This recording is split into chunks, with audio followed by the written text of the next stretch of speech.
Para muhibbin rahimakumullah, al-hadithus sadis wal ishrun, hadis yang ke-26. An Abi Hurairah radhiyallahu anhu qala qala Rasulullah sallallahu alaihi wasallam, kullu sulama minan nas alaihi sadaqah kulla yawmin tatlu'u bihi syams ta'dilu baina itsnaini sadaqah wa tu'inu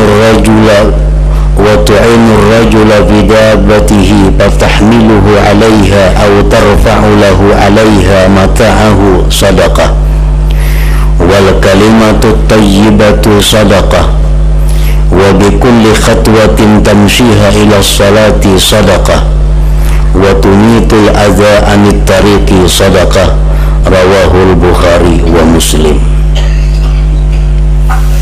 Dari Abi Hurairah radhiyallahu anhu, beliau berkata, bersabda Rasulullah sallallahu alaihi wasallam, tiap-tiap persendian dari manusia dituntut atasnya bersedekah pada tiap-tiap hari. Di dalam riwayat hadis yang lain disebutkan bahwa manusia itu mempunyai 360 persendian.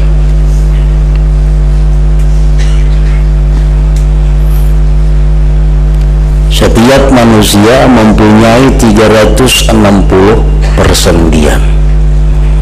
Jadi persendian itu kayak lipatan-lipatan. Nah, ini ngarannya adalah persendian, sulama. Macam jariji ini ada 3. Sebilah jariji ada 3 persendian. 1, 2, 3. Dihitung seluruh tubuh kita ini ada 360. Dan persendian yang ada, yang diciptakan Allah di dalam tubuh kita ini merupakan satu nikmat yang sangat besar.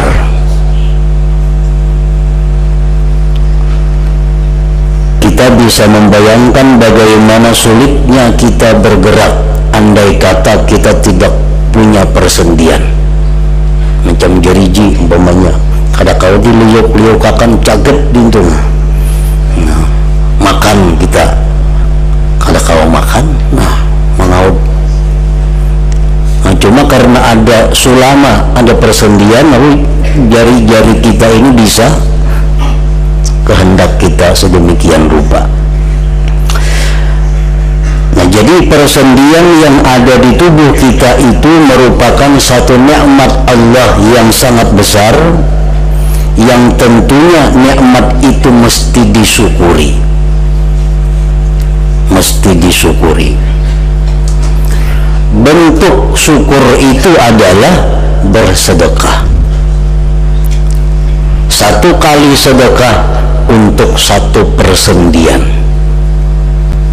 Jadi kita hendaknya bersedekah dalam sehari itu 360 kali bersedekah, agar kita mensyukuri persendian-persendian yang diciptakan Allah di dalam tubuh kita ini.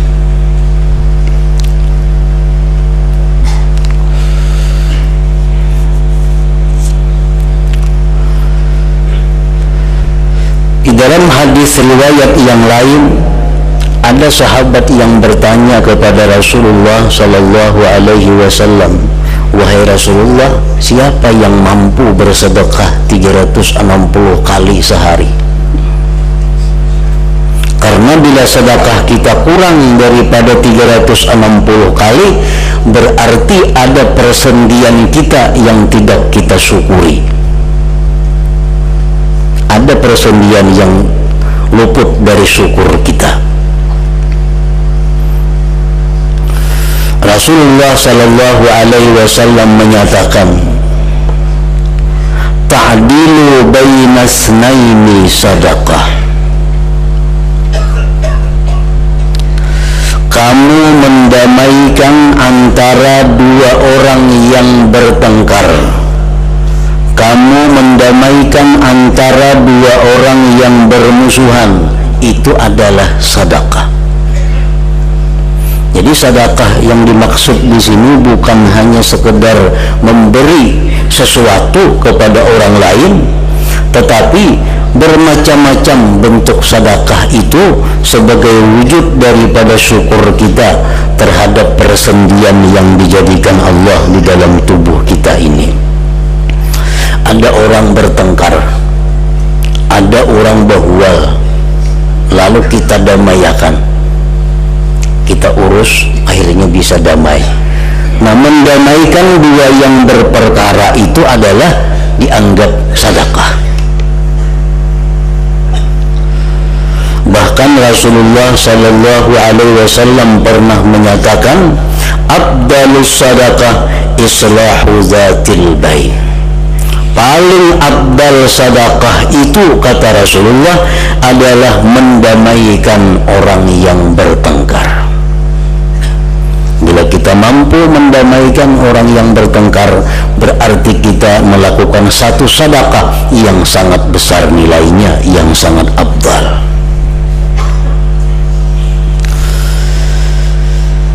Di dalam hadis lain Rasulullah Sallallahu Alaihi Wasallam bersabda lagi tentang mendamaikan dua orang yang bertengkar atau bermasalah.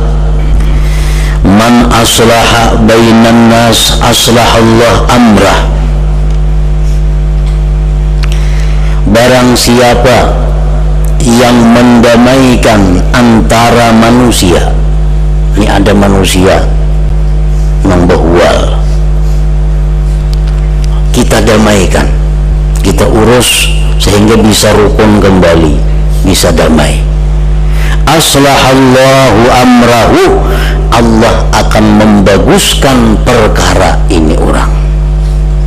Nah, si juru damai ini dijamin bahwa perkaranya akan menjadi bagus. Artinya kehidupannya akan menjadi bagus, baik urusan dunia atau akhiratnya menjadi bagus. Disebutkan di dalam satu hikayat, ada sepasang suami istri yang kedua-duanya ini saleh dan salihah. Yang lakinya orang baik, orang saleh, istrinya pun salihah, perempuan yang baik. Pekerjaan sehari-hari laki bini ini memintal kapas. Memintal kapas, hasilnya dijual ke pasar, lakunya 1 dirham. 1 dirham itu ditukarakan ke modal, ke kapasnya 1/2 dirham, 1/2 dirhamnya untuk biaya di rumah. Itulah kehidupan sepasang suami istri ini setiap hari. Memintal kapas, kayaknya isuk dijual, dapat duit 1 dirham, tukarakan ke modal 1/2 dirham, ongkos rumah tangga 1/2 dirham. Itu berjalan sedemikian. Suatu hari laki-laki ini ke pasar membawa kapas, dijual 1 dirham. Setelah dijual 1 dirham, hendak kembali ke rumah membawa kapas dan makanan-makanan di rumah. Si laki ini melihat ada 2 orang yang bertengkar, bahual. Didengarkan mengapa hualnya, duit 1 dirham. Jenazah kuncang belum bayar lagi hutang sama aku 1 dirham, sudah ku bayari, bahual. Gara-gara 1 dirham, bahual, mendengar si laki-laki yang saleh tadi, ngapa nang dihualakan ini nah, ini bapak sudah bayar hutang lawan aku 1 dirham, padahal belum bayar. ujarnya sudah bayar, naikkan badamai aja, ku ganti sadirham itu. Nah sadirham ikam damai, badamailah nang betangkar tadi karena ada duit sadirham dibayariakan oleh laki-laki yang saleh tadi. Bulik ke rumah laki-laki ini tangan kosong. Nah pajaran bini kalau ada bawaan rajin, ada yang bawa kapas, ada yang bawa makanan. Ujian laki duit habis. Sadirham itu kugunakan untuk mendamaikan dua orang yang berperkara. Berhubung nang bini ini orangnya salihah, bersyukur. Jakanya kada salihah itu bisa sarik tuh di rumah, boleh kadang bawa napa-napa. Ini istrinya salihah, bersyukur. Syukur kita kepada Allah, mudah-mudahan dapat kebaikan, dapat berkah berkat kita menolong orang yang bermasalah tadi. Lalu laki bini ini mengumpulkan sisa-sisa kapas nang di rumah, nang berterbangan di situ kamar kumpulkan. Yang sudah lawas itu dikumpulkan jadi satu, dibawa ke pasar. Ini kapas buruk, jual sini orang kada hakun nukari. Sadirham itu jual sini kada hakun nukari, jual sini kada hakun nukari, bulik. Di tengah jalan lewat ada orang berjual iwak, iwaknya buruk, kada sing payuan jua. Nah baikkan kabar aku berjual iwak, nah ada sing payuan iwakku buruk. Aku berjual kapas juga, ada sing payuan kapas bahari. Jadi di tukang iwak kita berhuruf lagi saudara, nah kita huruf akan jadi jam kapas ini aku, nah berhuruf. Bulik si laki-laki yang ke rumah membawa iwak yang sudah buruk tadi. Bulik ke rumah, sampai di rumah diterima oleh nang bini iwak yang sudah buruk tadi, disuruh di siang. Begitu dibelah perut iwak tadi, sekali dalamnya ada permata. Di dalamnya ada permata. Ini keajaiban Allah Subhanahu wa ta'ala. Dalamnya ada berlian. Kemudian berliannya diambil oleh si laki, dibawa ke pasar.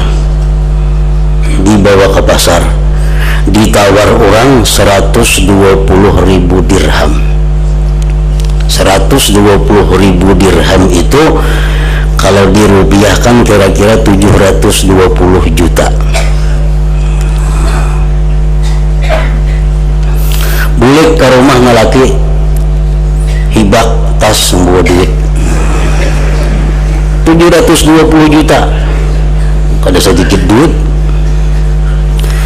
Bawa sampai di rumah, padahal kan lawan ini berlian untuk payungnya 720 juta. Jangan bini kita bersyukur kepada Allah Subhanahu wa ta'ala. Kemudian tidak berapa lama datang seseorang. Orang ini datang hendak minta duit. Tahu pada cair rumah nih, tahu. Datang hendak minta duit.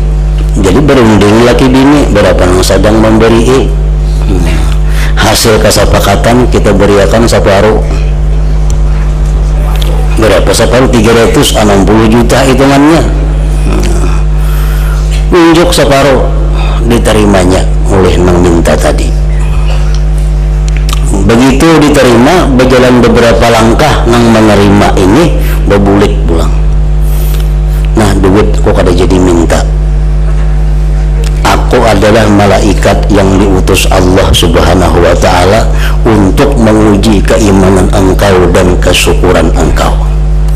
Dan atas perilaku engkau yang dahulu itu membaguskan dua orang yang bertengkar, Allah berterima kasih kepada engkau. Nah ini sebagai pembuktian bahwa sabda Rasulullah sallallahu alaihi wasallam, man aslaha bainan nas aslahallah amrah. Orang yang mendamaikan antara manusia, maka Allah akan baguskan perkara ini orang. Allah baguskan kehidupannya, baik urusan dunia atau akhiratnya. Nah jadi kita keluar biaya, keluar tenaga, pikiran untuk mendamaikan manusia, itu perilaku yang sangat mulia dan Allah sangat berterima kasih kepada perilaku demikian itu. Dalam sebuah hadis Rasulullah sallallahu alaihi wasallam bersabda, "Afdalun nas indallah yaumal qiyamah al-muslihun bainan nas." Paling afdal manusia di sisi Allah pada hari kiamat orang yang mendamaikan di antara manusia itu. Nah, para muhibbin rahimakumullah. Jadi mendamaikan antara manusia yang bertengkar itu sedekah, bahkan paling afdal sedekah. Wa tu'inur rajula fi dabbatihi fatahmiluhu 'alayha aw tarfa'u lahu 'alayha mata'ahu sadaqah. Engkau menolong seseorang pada tunggangannya, engkau bawa dia, engkau tanggung dia atas tunggangan itu, atau engkau angkatkan bagi dia atas tunggangan itu barang-barangnya, itu sedekah. Orang hendak naik ke kendaraan, kita naikkan, kita bantu, atau ada barang bawaannya kita angkatakan ke kendaraannya, itu adalah sedekah. Wal kalimatut thayyibah, kalimat yang baik, kalimat yang baik adalah sedekah. Bahkan telah dijelaskan oleh Rasulullah sallallahu alaihi wasallam bahwa 100 kali kita membaca subhanallah lebih baik daripada bersedekah 100 kuda fisabilillah.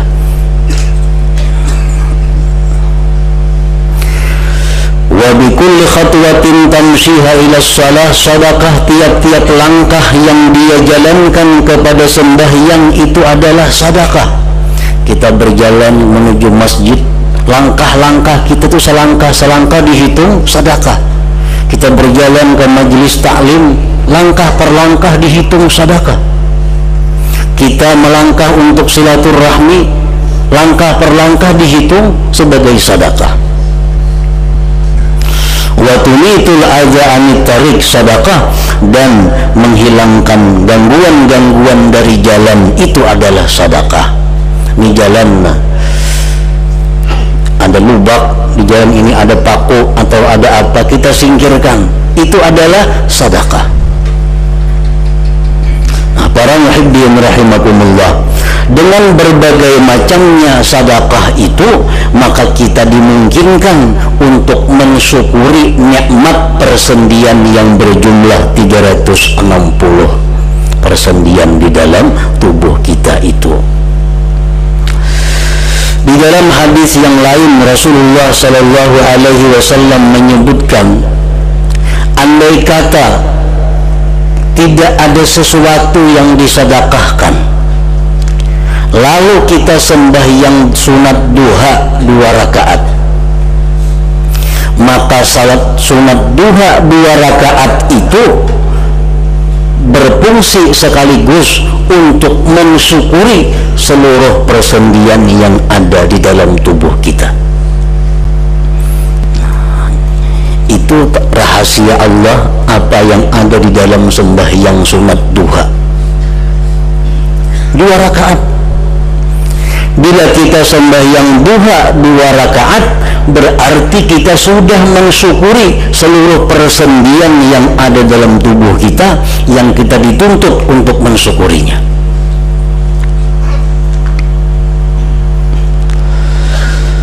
Para muhibbin rahimakumullah. Nah, itulah fadilat daripada sembahyang duha.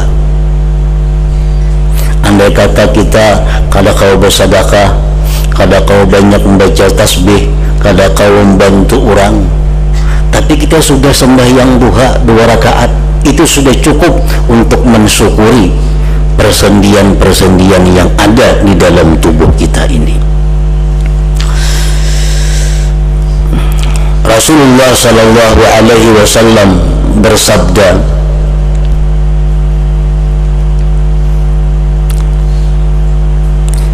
in sallaita duha rak'ataini lam tuktab minal ghafilin. Ujar Nabi kita, jika kamu sembahyang duha itu 2 rakaat, 2 rakaat paling minim, paling minimal 2 rakaat saja, tidaklah engkau ditulis sebagai orang yang lupa kepada Allah. Nah, jadi hari itu kita kalau pagi-pagi sembahyang duha, seharian hari itu kita kada dicatat sebagai orang yang melupakan Allah. Nah, kita dicatat sebagai orang yang selalu ingat kepada Allah. Berkat sembahyang duha kita lakukan walau hanya 2 rakaat tadi. Wa in mata min yaumihi dakhalal jannah. Kalau orang sembahyang duha 2 rakaat lalu dia mati pada hari itu, maka dakhalal jannah, dia matinya masuk surga. Rasulullah sallallahu alaihi wasallam bersabda, al munafiq la yusalli salatat duha. Ujar Nabi, orang munafik kada mau sembahyang duha inya. Orang munafik kada kawa sembahyang duha walaupun hanya 2 rakaat. Orang munafik kada sanggup melakukan sembahyang duha. Nah, jadi bila mana kita berat atau kada kawa sembahyang duha, barangkali dalam diri kita banyak sifat-sifat kemunafikan yang perlu kita bersihkan dari diri kita. Sebagai tandanya adalah sembahyang duha itu antara lain.